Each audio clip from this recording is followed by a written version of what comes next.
Tema 6. La trascendencia de Dios sobre todo ser y todo conocimiento. Este tema está dedicado a la naturaleza y perfecciones divinas, es decir, a la consideración de cómo es Dios en su unidad y en sus atributos. Se centra en la trascendencia de Dios sobre todo ser creado y, en consecuencia, también sobre todo entendimiento creado. No hay idea creada que pueda expresar suficientemente la infinita perfección de Dios. Esta idea se va desarrollando en las diversas dimensiones que nos son conocidas. Dios es más perfecto que la materia, Dios no está sometido al tiempo, no es un ser temporal, tampoco está sometido al espacio. Dios es infinito en perfección y, por eso, es único. La afirmación de que no existe más que un solo Dios vertebra todo el pensamiento del Antiguo y del Nuevo Testamento. Esta afirmación es primaria y fundamental en la fe cristiana. 1. Las perfecciones y atributos divinos. Nos adentramos en el estudio de las perfecciones divinas con los ojos puestos en el mandato misional de Cristo, cf. Mt 28, 19, que hemos citado tantas veces y sobre el que descansan las confesiones cristianas de fe en un Dios que es a la vez unidad y Trinidad. En este tema buscamos ante todo qué es ese Dios predicado por Cristo. Nos preguntamos por aquello que tienen en común las tres divinas personas, aquello que las constituye en un único Dios. En nuestra reflexión sobre las perfecciones divinas tendremos como punto de referencia constante cuanto se ha dicho en torno a las razones e importancia de la teología negativa. Es bien certera la sobria afirmación que Santo Tomás coloca precisamente en el frontispicio de las cuestiones referentes a las perfecciones y atributos divinos. Como de Dios no podemos saber lo que es, sino lo que no es, tampoco podemos tratar de cómo es, sino más bien de cómo no es. Tomás de Aquino, Suma Teológica y, Q3, Prol. En efecto, la naturaleza divina está por encima de todo conocimiento y, en consecuencia, nuestras afirmaciones en torno a su perfección y atributos han de hacerse con toda la modestia posible. La enumeración y ordenamiento de las perfecciones divinas ha de hacerse, pues, con clara conciencia de la infinita distancia existente entre lo que nosotros pensamos sobre Dios y lo que Dios es. Y lo primero que viene al pensamiento al hablar de Dios es el hecho de que Él es el ser, como veíamos al comentar Éxodo 3, 14. Esta afirmación lleva consigo, como la otra cara de una moneda, la afirmación de que Dios es infinito, precisamente por su plenitud de ser, posee en grado infinito todas las perfecciones. Incluso esta forma de hablar que acabamos de utilizar, y que parece obvia, muestra la limitación de nuestro lenguaje. En efecto, hablando con propiedad, Dios no posee en grado infinito todas las perfecciones, sino que Él es una única perfección en grado infinito, que contiene en sí mismo todas las perfecciones. Pero el discurso humano es incapaz de concebir una perfección infinita, sin descomponerla, en las innumerables perfecciones que esa infinitud implica. De ahí que se pueda decir de modo paralelo que Dios no tiene nombre y, al mismo tiempo, afirmar que tiene múltiples de nombres. Como escribe L. Clavel. Todo nuestro hablar sobre Dios se edifica sobre el fundamento de que Dios es el ser. Los demás nombres no harán más que expresar la riqueza inagotable contenida en el ser subsistente, que encierra todas las perfecciones.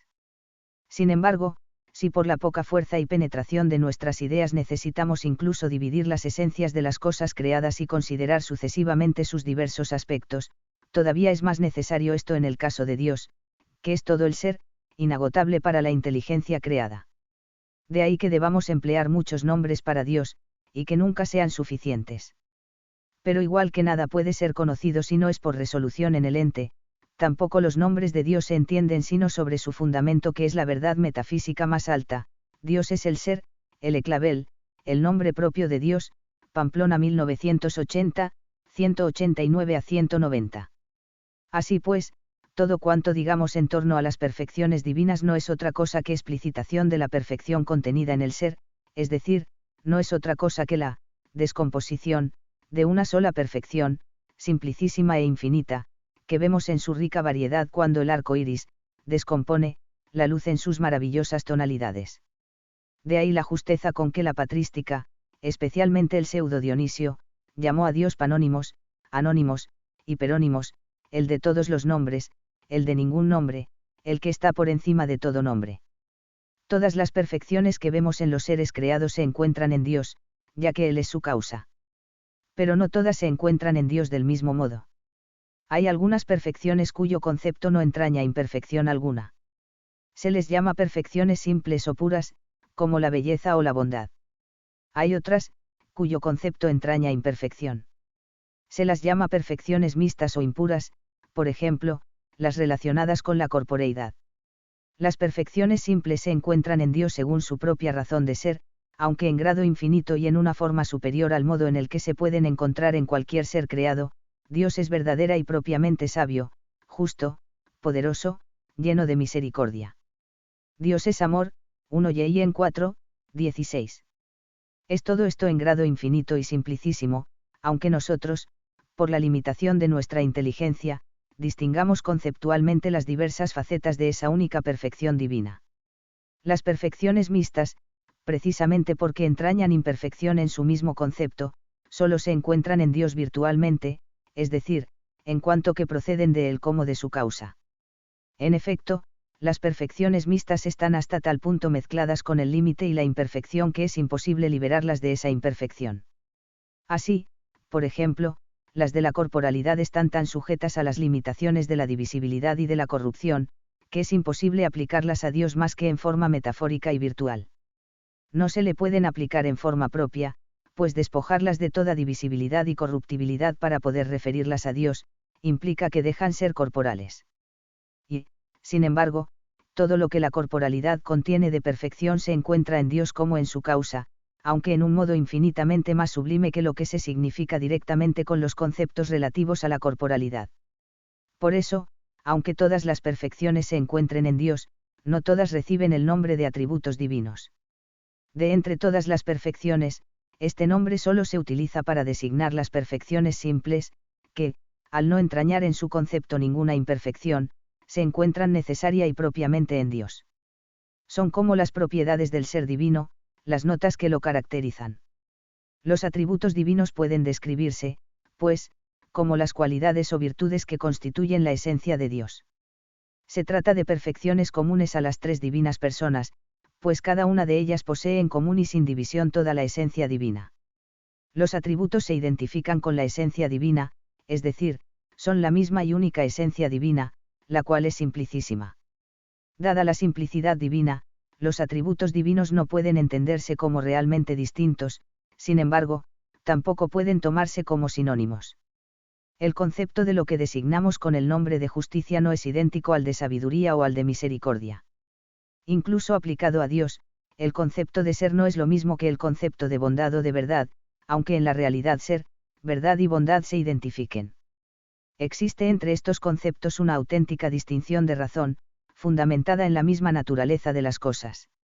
Esto quiere decir, que aunque en la realidad divina las perfecciones se incluyen mutuamente unas a otras y son de hecho una única perfección, son distintas en nuestro conocimiento y en nuestro lenguaje. Cuando decimos que Dios es infinitamente misericordioso damos por supuesto que esta misericordia es justa, y cuando decimos que es infinitamente justo, damos por supuesto que su justicia es misericordiosa, pero cuando decimos que Dios es justo no estamos diciendo exactamente lo mismo que cuando le llamamos misericordioso. Aunque alcancemos a expresar la realidad de los atributos de Dios, sabemos que Dios está más allá de nuestro pensamiento y de nuestro lenguaje. Sin embargo, en este lenguaje nuestro es en el que tenemos que hablar de Dios, no existe otro lenguaje humano. Además, el mismo Dios ha utilizado este lenguaje nuestro para hablarnos. 2. La trascendencia de Dios sobre el universo material. Desde las primeras palabras de la Sagrada Escritura se afirma la trascendencia de Dios respecto al universo entero. Yahvé es el Creador y el Señor de todo. Él es antes que todo y está por encima de todo. Él es supratemporal y supracósmico. Él es un mysterium tremendum et fascinosum, un misterio tremendo y fascinante, que sobrepasa infinitamente al hombre. Incluso, cuando Dios se acerca definitivamente al hombre en Cristo, sigue siendo el Dios santo y sublime, trascendente y cercano. Esta trascendencia divina acompaña siempre y explícitamente la personalidad del Dios cristiano, tanto en la Sagrada Escritura como en la gran tradición de la Iglesia. La confesión de la Encarnación no tiene nada que ver con ninguna de las formas de panteísmo que tentaron especialmente a algunos pensadores de los siglos XVIII y XIX. El Dios cristiano es un Dios entrañablemente personal, que tiene un nombre concreto, cf. Ex 3, 14, que establece su alianza con el hombre, y al que el hombre le puede llamar tú, pero es trascendente al universo material, nunca entra en composición con el mundo formando parte de él. 2.1. La simplicidad divina. Al llegar aquí, nuevamente nos hila al paso la condición de nuestro conocimiento, que tiene como punto de partida lo que entra por los sentidos. En esta perspectiva, es claro que la complejidad material equivale a mayor riqueza y a mayor calidad de ser. En nuestro mundo, cuanto mayor sea el nivel en los grados de ser propios de un ente, le corresponderá una mayor complejidad en su composición. Por eso, al tratar la cuestión de la simplicidad divina es necesario tener presente que la simplicidad de que estamos hablando no se opone a riqueza, a pluralidad o a multiplicidad, sino a composición, a mezcla, a divisibilidad y, por tanto, a mortalidad. Cuando decimos que Dios es infinitamente simple, no decimos que no tenga una vida infinitamente rica en pensamiento y amor, estamos diciendo exactamente lo contrario: Dios es un simplicísimo, infinito e indeficiente acto de conocimiento y de amor. Dios no es una realidad unitaria compuesta de diversas partes, vulnerable y divisible, tampoco es una totalidad compuesta por distintos principios metafísicos como esencia y existencia, sino una unidad que contiene en sí toda la perfección, un puro e infinito acto de ser, de entender y de amar. La simplicidad de Dios ha sido solemnemente afirmada por el magisterio de la Iglesia, recogiendo así la enseñanza de la Sagrada Escritura y una tradición teológica unánime. Dios es una naturaleza completamente simple, dice el Concilio 4 de Letrán, Definitio contra Albigenses et Cátaros, a 1215, DS 800, Dios es una simple sustancia espiritual completamente inmutable, enseña el Concilio Vaticano y, teniendo presentes precisamente los diversos panteísmos que se encuentran en la cultura occidental en el siglo XIX, Dei Filius, 24 de abril de 1870, cp. y, DS 3001. El problema se presentaría al concebir a Dios como corpóreo. Si Dios fuese cuerpo, precisamente por ser extenso, sería divisible y entrañaría imperfección, pues entrañaría potencialidad, entre otras, la propia del movimiento, por tanto, no sería acto puro. Es imposible que Dios esté compuesto de partes o que, junto con otros seres, entre a formar parte en la composición de un todo. Ni es razonable el panteísmo en la medida en que todavía se hable de teísmo, ni es razonable hablar de Dios en un modo que implique composición, como si Dios fuese una suma de sus componentes. Así se verá más adelante en la consideración del misterio trinitario: Padre, Hijo y Espíritu Santo son Dios, pero no forman parte de Dios. Dios no es la suma de las tres divinas personas. Por esta razón es preciso afirmar que toda la divinidad está en el Padre, toda está en el Hijo y toda está en el Espíritu Santo. He aquí cómo lo expone el Concilio 11 de Toledo, 911.675. Así, pues, confesamos y creemos que cada persona en particular es plenamente Dios, y las tres un solo Dios. Su divinidad, única, indivisa e igual, su majestad o su poder, ni se disminuye en cada uno, ni se aumenta en los tres, porque ni tiene nada de menos cuando singularmente cada persona se dice Dios, ni tiene algo de más cuando las tres personas son llamadas un solo Dios, DS 529. Padre, Hijo y Espíritu Santo no se pueden concebir como, sumandos, de una unidad superior, sino como comunión perfecta en la misma y única esencia. La esencia divina no se multiplica con las personas. Al engendrar al Hijo, el Padre entrega al Hijo toda su esencia, sin división y sin multiplicación. La esencia del Hijo es numéricamente la misma del Padre. Y lo mismo hay que decir de la persona del Espíritu Santo. La esencia divina es simplicísima y única. 2.2. La espiritualidad divina. La simplicidad e inmaterialidad divinas nos llevan a la consideración de Dios como espíritu.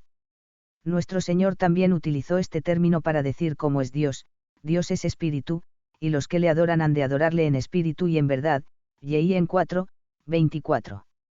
Como ya se ha visto, en la Sagrada Escritura, el concepto de espíritu y los diversos términos utilizados para designarlo coinciden en apuntar hacia algo libre, que vive con una vida superior a la vida material.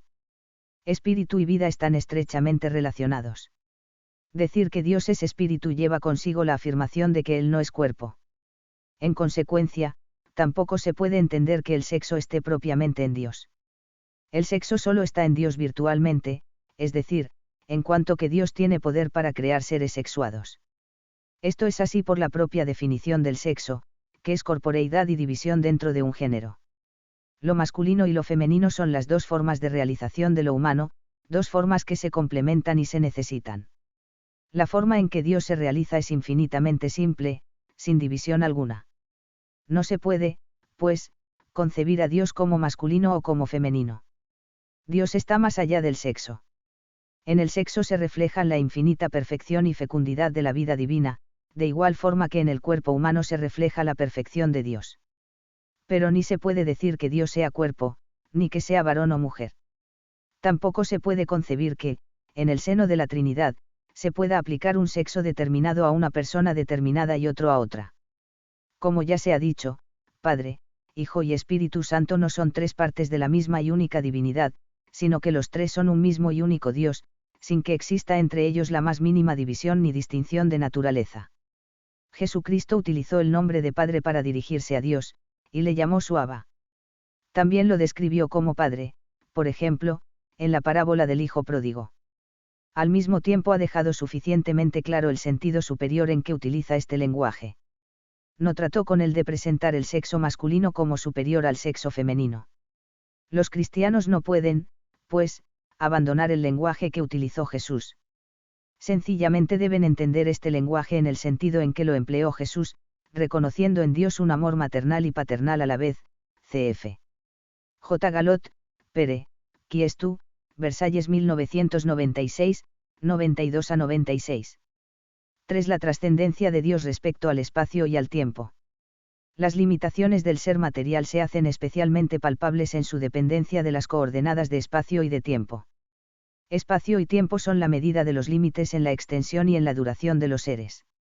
Decir que Dios trasciende infinitamente al mundo conlleva el afirmar que Él no está sometido a las coordenadas de espacio y tiempo, es decir, que Él es supracósmico y supratemporal.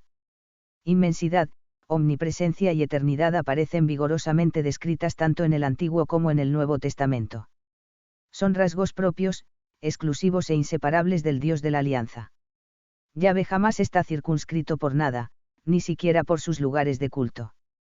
Yahvé está más allá de cualquier lugar, Él interviene al mismo tiempo en todas partes, sin tener que trasladarse. Tampoco su vida es limitada en duración, Yahvé existe desde siempre y para siempre, jamás envejece. Inmensidad, omnipresencia y eternidad son el fundamento real de la fe en que el Dios de la Alianza pueda salvar siempre a su pueblo, interviniendo a su favor en cualquier tiempo y en cualquier lugar. En la perspectiva propia de la estructuración sistemática, estos atributos son aspectos necesariamente incluidos en el concepto de ser infinito, de ser subsistente por sí mismo, o de acto puro. En efecto, el ser subsistente, como es simplicísimo, no se realiza, expandiendo sus componentes por el espacio, pues no está compuesto de nada, tampoco se realiza extendiendo su vida en una sucesión de actos, pues su vida no es un conjunto de actos, sino un acto puro. La simplicidad divina se manifiesta precisamente en su trascendencia a todo límite tanto en extensión como en duración.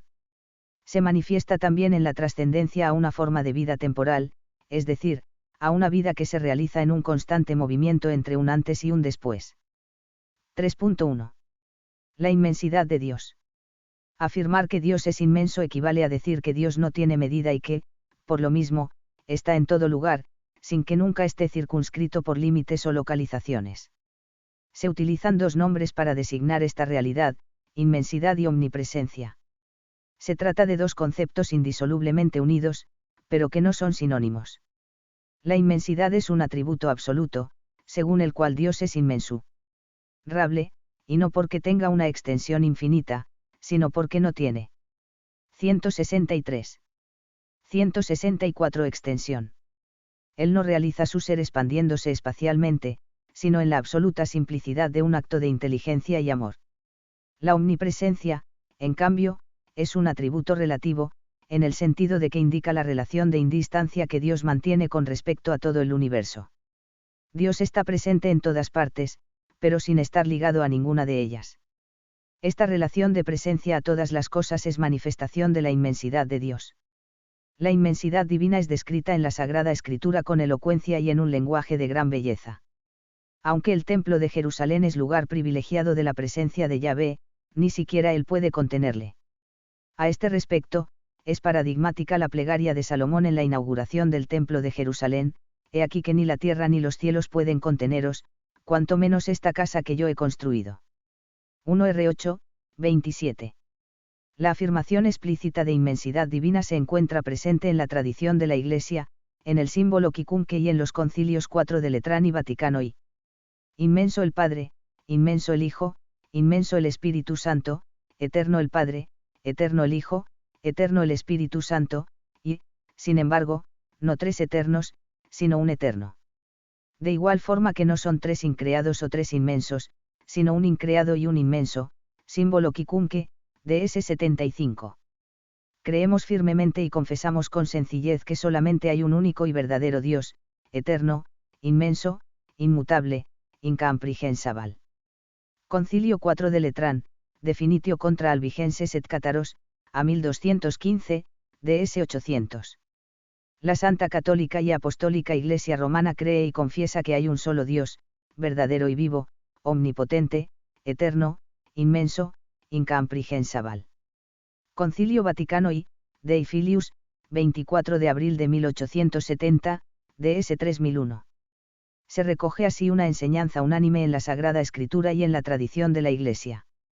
No es posible creer en el Dios de la Alianza, Señor del tiempo y de la historia, sin proclamar al mismo tiempo su trascendencia sobre todo lo creado, su inabarcabilidad por cualquier espacio. El panteísmo en cualquiera de sus manifestaciones no solo es una grosera confusión de Dios con la materialidad, incompatible con el sentido común, sino que también resulta incompatible con los rasgos fundamentales del Dios de la Alianza. Esta incircunscriptibilidad de Dios encontró quizás sus formulaciones más lúcidas en la pluma de San Agustín, quien perfiló el concepto de inmensidad divina que ha seguido toda la tradición teológica posterior.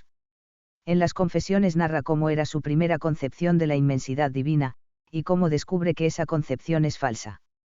Cierto que no te concebía, Dios mío, en figura de cuerpo humano desde que comencé a entender algo de la sabiduría, de esto jueí siempre y me alegraba de hallarlo así en la fe de nuestra Madre Espiritual, tú católica, con toda mi alma te creía incorruptible, inviolable, inconmutable, pero creía que cuanto no se extendiese por determinados espacios, o no se difundiese, era absolutamente nada, te imaginaba como un ser grande extendido por espacios infinitos que penetra por todas partes.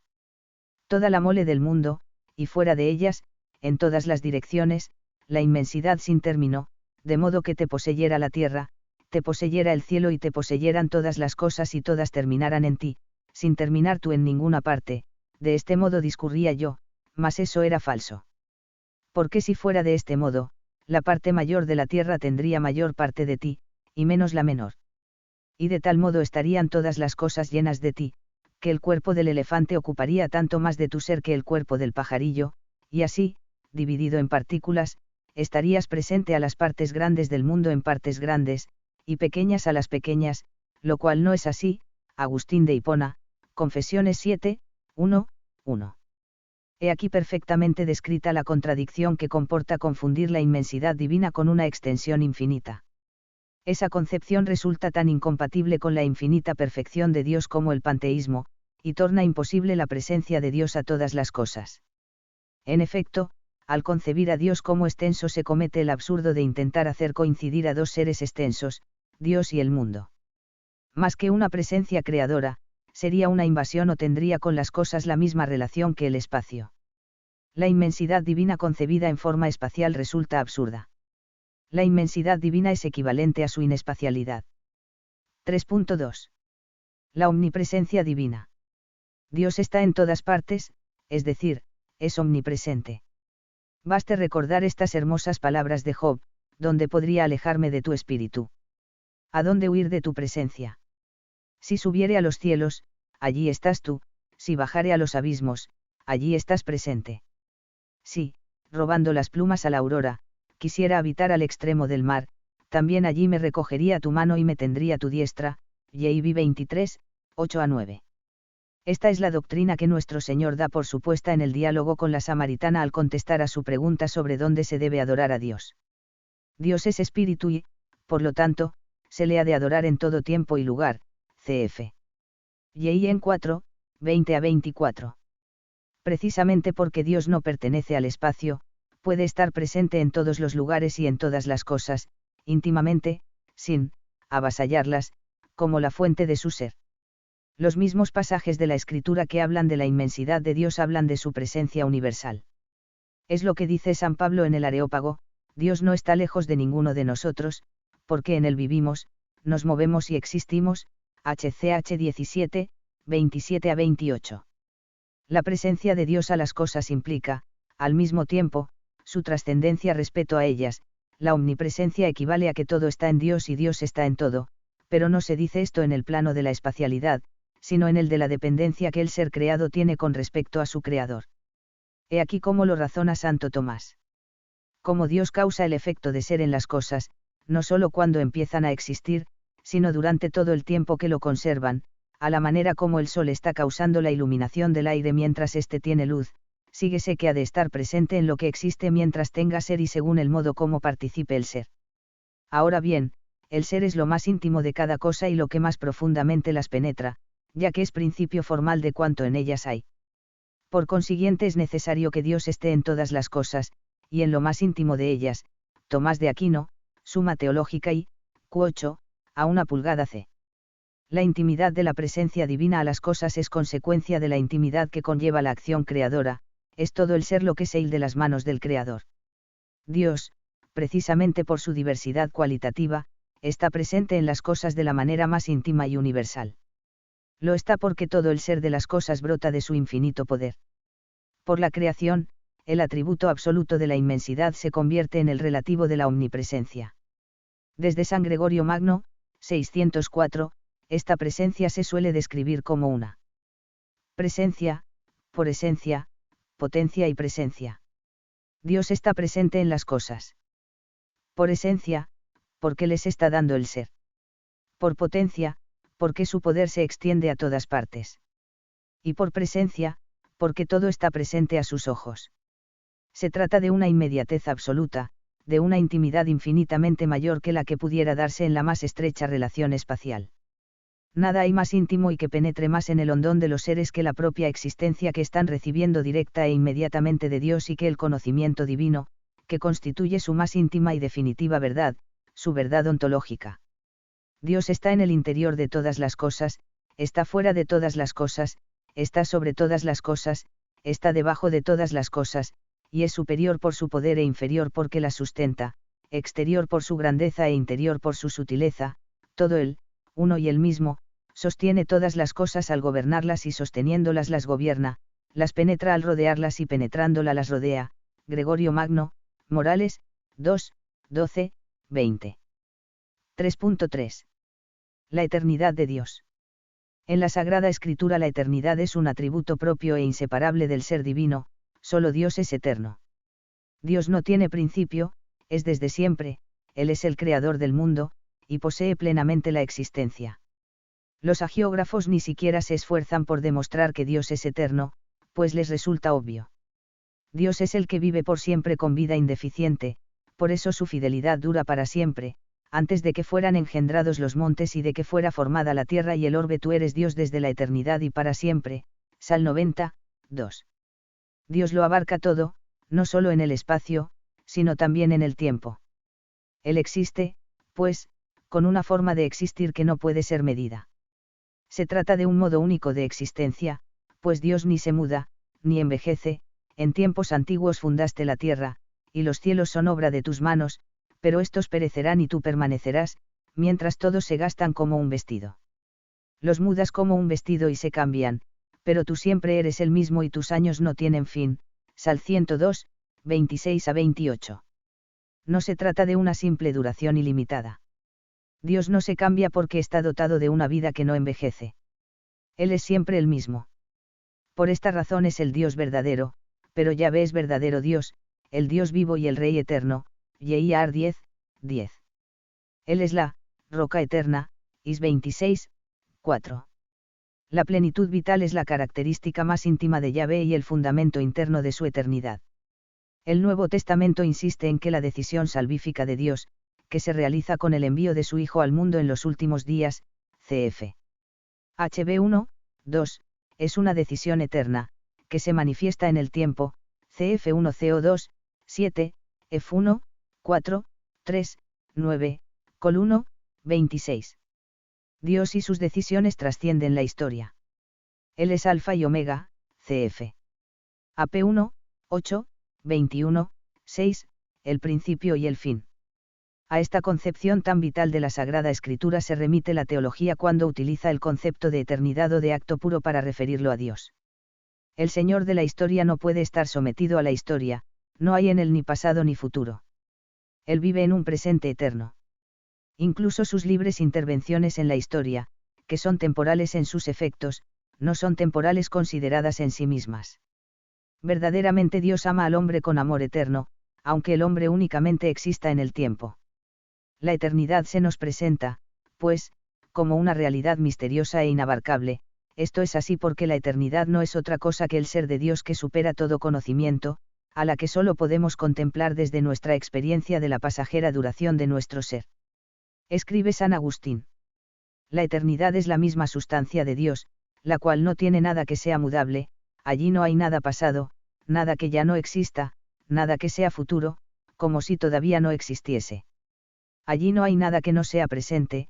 Agustín de Hipona, comentario a los Salmos 101,25. En el Magisterio de la Iglesia, la enseñanza en torno a la eternidad de Dios se encuentra en los mismos textos en que se afirma su inmensidad. Dios está por encima de toda medida, tanto en extensión como en duración. Dios no forma parte de los seres que extienden su existencia por el espacio o por el tiempo, cf. Símbolo Quicunque, DS 75, Concilio 4 de Letrán, Definitio contra Albigenses et Cátaros, a 1215, DS 800, Concilio Vaticano I, Dei Filius, 24 de abril de 1870, DS 3001. Inmensidad, omnipresencia y eternidad son atributos indisolublemente ligados entre sí, pues solo son aspectos del infinito y simplicísimo acto de ser divino. La eternidad no se puede concebir, pues, como un tiempo eterno. Tampoco la inmensidad se puede confundir con un espacio infinito. Ni la inmensidad es espacial, ni la eternidad es temporal, más bien es lo contrario al tiempo. La eternidad implica posesión plena de una vida infinita.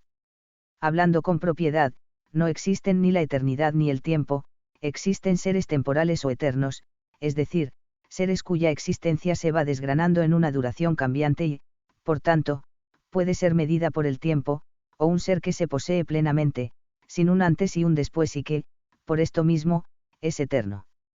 Eternidad y tiempo son los sustantivos utilizados para designar las medidas de esos modos tan distintos de ser. Ambos revisten, pues, la misteriosidad que circunda al ser.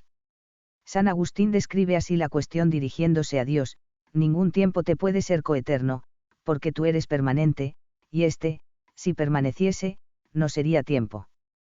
¿Qué es, pues, el tiempo? ¿Quién podrá explicar esto fácil y brevemente? ¿Quién podrá comprenderlo con el pensamiento para hablar luego de él?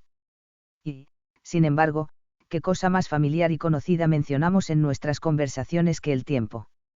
Y cuando hablamos de él sabemos, sin duda qué es, como sabemos o entendemos lo que es cuando lo oímos pronunciar a otro.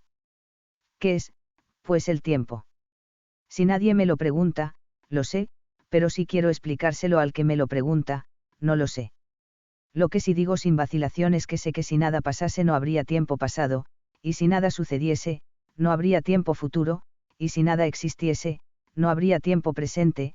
Agustín de Hipona, Confesiones 11, 12, 14.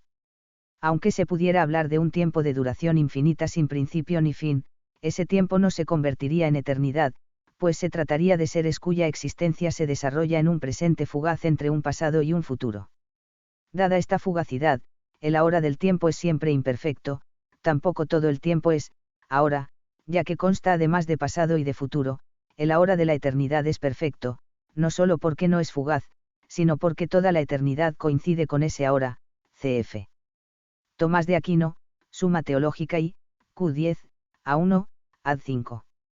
Por esta razón, la eternidad, propiamente hablando, conviene exclusivamente a Dios.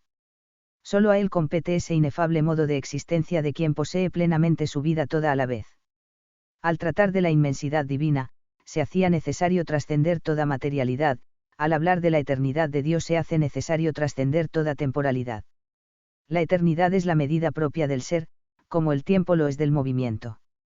Por eso, cuanto más apartada de la permanencia en el ser y sometida a cambios esté una cosa, tanto más estará alejada de la eternidad y sujeta al tiempo. Por consiguiente, el ser de las cosas caraptabals, que es mudable, no se mide por la eternidad, sino por el tiempo. Pero el tiempo no solo mide lo que actualmente cambia, sino también lo que puede cambiar, por lo cual no solo mide el movimiento, sino también el reposo, que es el estado de un ser que puede estar en movimiento y no se mueve. Tomás de Aquino, Suma Teológica I, Q10, A5, A3. A pesar de que la eternidad es propiamente un atributo divino, hay en el hombre imagen y semejanza de Dios, cf. GN 1, 26, un ínsito deseo de eternidad. Este deseo es inseparable del amor verdadero, esencialmente ligado al deseo de que la unión con la persona amada sea para siempre. El descanso en el bien solo puede ser perfecto si ese descanso no tiene fin. Y tendría fin, si el hombre no perviviese siempre. El deseo de eternidad se muestra también en el hecho de que el hombre intenta poseer su vida en un ahora perpetuo, recuperando el pasado mediante el recuerdo y adelantando el futuro mediante la espera. A un amor eterno nos llama Dios, eterno porque no tendrá fin, eterno porque será un amor indefectible, sin vacilaciones ni descentramientos. He aquí cómo lo expresa Santo Tomás. Únicamente en Dios hay eternidad en sentido propio y riguroso, porque la eternidad sigue a la inmutabilidad, y solo Dios es absolutamente inmutable. Sin embargo, en la medida en que los seres obtienen de Dios la inmutabilidad, en esa medida participan de la eternidad. Tomás de Aquino, Suma Teológica I, Q10, A3, INC. 4. La unicidad de Dios. Es lógico concluir nuestro recorrido por los atributos divinos considerando la unicidad de Dios. No hay más que un solo Dios, porque Él está por encima de todo otro ser. Él no recibe el ser de nadie, mientras que todo cuanto existe fuera de Él pertenece al mundo de lo creado y de lo contingente. Incluso los ángeles y los demonios, de los que con frecuencia se habla en la Sagrada Escritura, no son más que sus servidores. El monoteísmo implica la afirmación de que Dios trasciende absolutamente a todos los seres. Y viceversa, afirmar que Dios trasciende todos los seres equivale a afirmar que Él es único. El monoteísmo es antes que nada afirmación de la absoluta trascendencia divina. El ser de Dios es único, porque cualitativamente trasciende todos los seres. En el Antiguo Testamento se exige la adoración a un solo Dios, porque Él es el único Dios. El texto paradigmático es el de Deuteronomio 6, 4-5, Oye, Israel, Yahvé es nuestro Dios, Yahvé es único.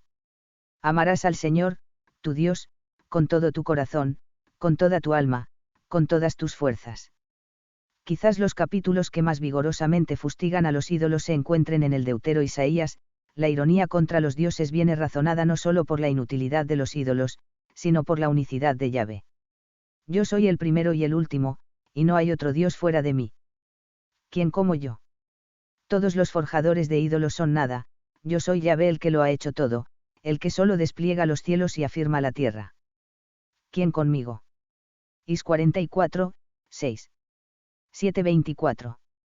Nuestro Señor confirma la fe en la unicidad de Dios, citando precisamente Deuteronomio 6, 4-5, cf. MT 22, 37, MC 12, 30, LC 10, 27. Como ya se ha dicho, pero conviene insistir en ello, la enseñanza bíblica no solo se opone a todo politeísmo, sino también a toda confusión entre lo divino y las fuerzas de la naturaleza. El monoteísmo cristiano posee unos rasgos que lo hacen inconfundible con cualquier otro monoteísmo. La diferencia fundamental estriba en la claridad con que se afirma la doctrina de la creación de la nada y, en consecuencia, la absoluta diversidad cualitativa existente entre el ser de Dios y el ser creado. Así se ha visto con claridad, al estudiar a fondo los atributos divinos. Tocamos aquí una cuestión clave para el concepto de Dios. La diferencia esencial entre monoteísmo y politeísmo no radica tanto en el número de dioses a los que se adora o en los que se cree, sino que radica, sobre todo, en la hondura y autenticidad con que se concibe el ser divino, como ser trascendente. El politeísta no solo adora a dioses falsos, sino que tiene un concepto devaluado de la divinidad. Hay muchos dioses, porque realmente ninguno de ellos es verdaderamente infinito. El politeísmo solo es posible cuando se ignora la trascendencia de Dios sobre el mundo creado, es decir, cuando no hay conciencia clara de la auténtica grandeza de Dios. De ahí que en la afirmación del monoteísmo haya algo mucho más importante aún que la cuestión del número de dioses. Se trata de la cuestión de la naturaleza misma de Dios. La teología de la creación es aquí decisiva. Solo se da una auténtica intelección del monoteísmo cuando se concibe a Dios como creador y dueño absoluto de todo cuanto existe, es decir, como Señor de cielos y tierra, que trasciende abismalmente todos los seres, porque únicamente Él es el ser. Los demás, participamos del ser, pero no somos el ser. Como se verá en el tema siguiente, la revelación del monoteísmo llega a su plenitud con la revelación del misterio trinitario. No se trata de un correctivo al monoteísmo, sino de una profundización en la verdad sobre el Dios único. Esta revelación muestra, en efecto, cómo es la vida íntima del único Dios. Dios no solo es un ser personal, sino que es una unidad en comunión de personas. Existe en Dios una perfecta conjugación entre unidad y comunión. El misterio trinitario indica, a la vez, la riqueza de la afirmación monoteísta y la profundidad de la afirmación de que Dios es amor, cf. 1 en 4, 8. En su lucha contra el politeísmo, los santos padres recurrieron con frecuencia al sentido común para mostrar la unicidad de Dios. Baste, como ejemplo, la argumentación aducida por San Juan Damasceno, que es de una claridad y contundencia envidiables. La esencia divina es perfecta, no le falta nada en bondad, en sabiduría y poder, carece de principio y de fin, es eternamente ilimitada, en pocas palabras, es absolutamente perfecta. Si suponemos que hay muchos dioses, necesariamente habrá una diferencia entre ellos, ya que, si no hubiese ninguna diferencia, serían un solo Dios y no muchos. Ahora bien, si hay una diferencia entre ellos, ¿dónde está entonces la perfección? Pues uno estaría por debajo de lo perfecto respecto a la bondad o al poder o a la sabiduría o al lugar, y no sería Dios. Pero la perfecta identidad demostraría que existe uno solo y no muchos. ¿Y cómo sería posible que se conservara la infinitud en la existencia de muchos? Uno es, pues, Dios, perfecto, ilimitado, creador, conservador y gobernador del universo, omniperfecto y totalmente feliz. Además es una necesidad natural que la unidad sea el fundamento de la dualidad, Juan Damasceno, Exposición de la Fe Ortodoxa, v. 5. La argumentación de San Juan Damasceno sintetiza siglos de esfuerzo intelectual por mostrar a los paganos que la unicidad de Dios es una verdad accesible a la luz de la razón natural y que el politeísmo resulta absurdo. El discurso seguido es bien sencillo, parte de la perfección divina, que para que sea tal debe ser absolutamente perfecta, y muestra cómo esta perfección infinita tiene que ser única, pues no admite en sí división o grado alguno, es decir, no admite límites. Por esta razón no pueden existir diversos dioses, pues una perfección que no tiene límites, como la divina, no puede distinguirse de otra perfección absoluta, y, por tanto, se identifica con ella, es necesariamente una sola. Solo puede existir un único Dios, como solo puede existir un ser infinitamente perfecto. El Damasceno concluye recordando que único ha de ser también quien gobierna el mundo con tan maravilloso orden y que la unidad es el fundamento de la multiplicidad. 5. Aseidad divina y contingencia creatural. La trascendencia sobre todo lo creado se basa en lo más profundo de la esencia de Dios y de la esencia de los seres creados. Dios es el ser que existe por sí mismo, mientras que el universo ha sido creado de la nada. Existe, pues, no solo una diferencia de grado entre Dios y el mundo creado, sino una diferencia esencial, un abismo en cierto modo infinito, la diferencia que existe entre el tener dentro de sí la razón de la propia existencia, o no tenerla. La profundidad del monoteísmo solamente se entiende cuando se le considera en su fundamento, es decir, en la aseidad divina, en el hecho de que Dios existe por sí mismo, de que es el ser subsistente por sí mismo. Insistamos, Dios tiene en sí mismo la razón de su existencia, nada de cuanto existe fuera de él tiene en sí mismo la razón de su existencia, sino que la tiene en Dios. Ser creado significa no solo haber recibido de Dios todo lo que uno tiene, sino también todo lo que uno es. Esto quiere decir que todo existe en la medida en que Dios lo piensa y lo mantiene en el ser. Todo cuanto sucede en los fenómenos naturales o en los acontecimientos históricos acontece porque Él lo quiere, o porque aun yendo contra su voluntad lo permite. Como veremos más adelante, la objeción que el mal plantea a la existencia de Dios no se soluciona nunca por el camino de restar omnipotencia a Dios. Tampoco se puede negar a Dios la posibilidad de intervenir en la historia o en la naturaleza dando como razón que semejante intervención alteraría el orden del mundo, como si este orden debiese estar siempre cerrado sobre sí mismo. Una concepción mecanicista de un mundo cerrado en el que no cabe Dios se ha mostrado absolutamente falsa y, desde luego, no es compatible con la visión cristiana de Dios ni de la historia de la salvación. Baste recordar, por ejemplo, la figura de Cristo, Hijo de Dios hecho hombre. Es Dios mismo el que se nos ha revelado en Cristo y el que en Cristo interviene decisivamente en la historia. Baste pensar en la maternidad virginal de Santa María o en la resurrección del Señor, que inauguran una época nueva, rompiendo el orden habitual del mundo. El creyente debe tener presente que el rechazo moderno de estos misterios no proviene principalmente de la paradoja que presentan a la razón humana, sino del rechazo frontal a la posibilidad de cualquier intervención divina en la historia. Es decir, proviene de la negación de la trascendencia de Dios y, en definitiva, de la negación de la creaturalidad del mundo, proviene también de la concepción de un mundo cerrado totalmente en sí mismo.